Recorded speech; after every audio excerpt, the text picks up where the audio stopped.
Big TV భక్తి సమాచారం WhatsApp ఛానల్లో జాయిన్ అవ్వండి. అన్ని విశేషాలు ఎప్పటికప్పుడు తెలుసుకోండి. ఆయనకి ధ్యానంలో డుంటి గణపతిలోంచి ఒక పసిపిల్లవాడు కిందికి దిగి పాకుతూ వచ్చి తన తొడ ఎక్కి కూర్చొని తన గడ్డం పట్టుకుంటున్నట్టు కనపడింది. ఆయన వెంటనే ఎవరు ఈ పిల్లవాడు నా తొడ మీద కూర్చున్నాడని ఒక్కసారి ధ్యానంలోంచి బహిర్ముఖులై తన తొడ మీద చూసుకున్నారు. పిల్లవాడు లేడు. గణపతి వంక చూశారు. గణపతి అలాగే ఉన్నారు. అచ్చు పిల్లవాడు వచ్చినట్లు అనిపించింది అని ఒక్క క్షణం ఆలోచించారు. బహుశः నాకు పుత్ర సంతానం కలిగి ఉంటుంది, ఎవరో కారణ జన్ముడు జన్మించాడు, విఘ్నేశ్వర ప్రసాదంగా నా ఇష్టదైవమైనటువంటి డుంటి గణపతి యొక్క అనుగ్రహంతో పిల్లవాడు జన్మించాడు, నేను ఆ పిల్లవాడికి గణపతి పేరే ఉంచుకుంటానని నాకు జాతాశౌచం వచ్చింది కాబట్టి నేను ఇక్కడ ఉండకూడదని ఆయన బయలుదేరి మెల్లగా ఆయన అత్తవారింటికి చేరుకున్నాడు. భార్య సంతోషంగా మిరిసిపోతున్నటువంటి పిల్లవాడిని తీసుకొచ్చి చేతుల్లో పెట్టింది. ఈ పిల్లవాడు ఫలానా సమయంలో పుట్టాడా అని అడిగారు ఆయన. తనకి కార్తీక బహుళ అష్టమి నాడు ఏ సమయానికి డుంటి గణపతిలోంచి పిల్లవాడు కిందికి దిగి పాకుతూ వచ్చి తన తొడ మీద కూర్చున్నట్టుగా దర్శనమైందో ఆ సమయాన్ని చెప్పి అడిగారు. ఆవిడంది, అదే వీడు పుట్టినటువంటి సమయం, అప్పుడే పుట్టాడు. చాలా సంతోషించారు. ఆమెకి సూర్యనారాయణమూర్తి ఇష్టదైవం, ఆయనకి విఘ్నేశ్వరుడు ఇష్టదైవం. అందుకని ఇద్దరి పేర్లు కలిసి వచ్చేటట్టుగా సూర్య గణపతి శాస్త్రి అని పేరు పెట్టారు. ఇద్దరికి అంటే మగపిల్లవానికి పెట్టేటప్పుడు సరి సంఖ్యతో ఉండాలి. అందుకని సూర్య గణపతి శాస్త్రి అని పేరు ఉంచారు. శాస్త్రి అంటే శాస్త్రం ఎరిగిన వాడు అని. శాస్త్రం ఎరిగిన వాడిని శాస్త్రి గారు అని పిలుస్తారు. నాకెందుకులేండి. కాబట్టి ఆయన అటువంటి శాస్త్రపారంగతుడు కావాలి అని చెప్పి పాపం తండ్రి గారి కోరిక, అందుకని సూర్య గణపతి శాస్త్రి అని పేరు ఉంచాడు. కానీ ఈ పిల్లవాడు కొంచెం పెరిగి పెద్దవాడు అవుతున్నప్పుడు ఆయన పేరు ఎక్కడ చెప్పుకున్నా వాసిష్ఠ గణపతి అని చెప్పేవాడు. అందుకే సూర్య గణపతి శాస్త్రి అన్న పేరు మీకు ఎక్కడ కావ్యకంఠ గణపతి ముని పేరులో కనపడదు. వాసిష్ఠ గణపతి అంటారు. అది ఋషి సంప్రదాయం. ఆయన ఋషి సంప్రదాయాన్ని తీసుకుని గణపతి ముని ఏం చేశారంటే, ఆయన యొక్క గోత్రం త్రయారుషేయం, కౌండిన్య మైత్రావరుణ వాసిష్ఠ త్రయారుషేయ ప్రవరాన్విత అని. అందులో ఋషి సంప్రదాయంలో ఆ గోత్రంలో ఉన్నటువంటి ఋషుల్లో చిట్ట చివరి ఋషిని తీసుకుని ఆ ఋషి పేరు ఇంటి పేరుగా ఉంచుకున్నాడు ఆయన. అది ఋషి సంప్రదాయం అంటారు, అదేం దోషం కాదు. కాబట్టి వాసిష్ఠ గణపతి అని వచ్చింది. తండ్రి తనకి డుంటి గణపతి మీద ఉన్నటువంటి భక్తి చేత కొడుకుని ఎప్పుడూ కూడా గణపతి గణపతి గణపతి అని పిలిచేవారు. ఎప్పుడూ గణపతి అని పిలవడమే తప్ప సూర్య అని ఆయన్ని పిలిచింది లేదు. అందుకని ఆయన పేరులో లౌకిక నామంలో సూర్య ఉన్నా ఆ సూర్య శబ్దం మరుగున పడిపోయింది. సూర్యుడు మరుగున పడి గణపతి ప్రకాశించారు అని వాసిష్ఠ గణపతి అయ్యారు. ఆయన ముని, ఎప్పుడూ తపస్సే. అసలు ఆయనకున్నంత ఇష్టం తపస్సు మీద ఇంకా దేని మీద ఉండదు. ఏదైనా క్షేత్రానికి వెడితే ఓ పాడుపడిపోయిన దేవాలయం చీకటిగా ఉండి డొంకలతో ఉన్న చూసుకుని అందులో తపస్సు చేసేవారు ఆయన. అంత తపస్సు ప్రీతి కలిగిన వారు కాబట్టి, మననశీలి కాబట్టి ఆయనకి ముని అన్న పేరు వచ్చింది. అందుకని గణపతి ముని అయ్యారు. దానికి తోడు ఆయన్ని ఇవన్నీ పక్కకెడిపోయి ఓ కొత్త పేరు వచ్చింది ఆయనకి, నాయన అని. ఎవరైనా నాయన భగవాన్ రమణులు పెట్టారు ఆయనకి. ఆయన పేరేమిటో కూడా కనుక్కోకుండా భగవాన్ రమణులు ఆయన్ని నాయన అని నోరు విప్పి ఆయనతో మాట్లాడారు. మొట్టమొదటిసారి మాట్లాడారు రమణ మహర్షి తన జీవితంలో. ఆయన నోరు విప్పి మాట్లాడినప్పుడు నాయనా అని పిలిచారు కాబట్టి ఆయనకి నాయన అన్న పేరు ఉండిపోయింది. ఈ పిల్లవాడు ఇంత గొప్పవాడవుతాడని తల్లిదండ్రులు కలలు కన్నారు. అంటే నేను మళ్ళీ పసిపిల్లవాడి స్థాయి దగ్గరికి వచ్చి మాట్లాడుతున్నాను. కానీ ఆ పిల్లవాడు పరమ మౌనంగా ఉండేవాడు. ఎవరితో ఆడుకునేవాడు కాదు. ఏమీ ప్రతిస్పందన ఉండేది కాదు. ఒక్క విషయం వంట పట్టేది కాదు. తండ్రి తల్లి దిగులు పెట్టుకున్నారు. ఊళ్ళో వాళ్ళు బంధుజనం అందరూ కూడా హేళన చేయడం మొదలుపెట్టారు. ఈవిడ సూర్యోపాసన చేసింది, హిరణ్మయీ శక్తి కనపడిందన్నారు. ఆయనకి డుంటి గణపతిలోంచి పిల్లవాడు వచ్చి తొడ మీద కూర్చున్నట్టు కనపడ్డాడన్నారు.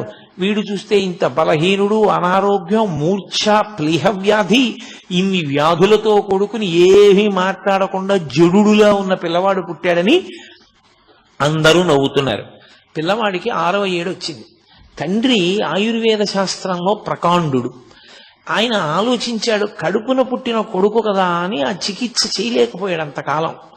ఇక ఆలోచించి ఆయుర్వేద శాస్త్రంలో చెప్పబడింది కాబట్టి నేను ఈ చికిత్స చేస్తాను పిల్లవాడికని అగ్ని సంబంధమైన చికిత్స ఒకటి చేశాడు. కొన్ని సభాముఖంగా చెప్పడానికి కూడా భయంగా ఉంటాయి, ఎందుకంటే తెలిసి తెలియక ఎవరెక్కడ చేస్తారో అని భయం. కాబట్టి అగ్ని సంబంధమైన చికిత్స ఒకటి చేశాడు ఆ పిల్లవాడికి. అది చేసి చెయ్యగానే పెద్ద ప్రవాహానికి అడ్డు తీసేసినట్టుగా వచ్చేసింది ఆయనలో శక్తి. వచ్చేసి విశేషంగా మాట్లాడడం మొదలుపెట్టాడు. అపారమైనటువంటి కవితాధార. చాలా చిన్న వయస్సులో 7-8 సంవత్సరాలు వచ్చేటప్పటికే సంస్కృత భాష కరతలామలకమైంది. ఆయన 10వ ఏటలోనే పాండవ ధార్తరాష్ట్ర సంభవము అనబడేటటువంటి అద్భుతమైనటువంటి గ్రంథాన్ని రచించాడు. ఆ పిల్లవాడు ఎన్ని మంత్రాలు తండ్రి దగ్గర ఉపదేశం పొందాడు. తల్లిగారి దగ్గర సూర్యనారాయణమూర్తి యొక్క ఉపాసన, భక్తి అంతటినీ పుణికి పుచ్చుకున్నాడు. అన్నిటినీ మించి అంత చిన్న పిల్లవాడిని పంచాంగం ఎలా గుణిస్తారో నేర్పడానికి తండ్రి పంపించాడు.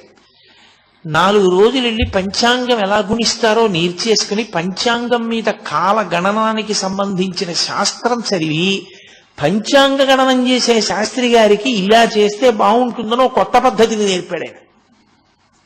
అంతటి ఏకసంతాగ్రాహి. దానికి తోడు అపారమైనటువంటి శారదా కటాక్షం. దేని మీదైనా సరే ఆయన ఆసువుగా అద్భుతమైనటువంటి సంస్కృత శ్లోకాల్ని అసలు అదొక పెద్ద వర్షమే అలా వర్షించేవారు. దానికి తోడు జ్యోతిష శాస్త్రమనందు ప్రకాండు. అంత గొప్ప శక్తిని పొందాడు.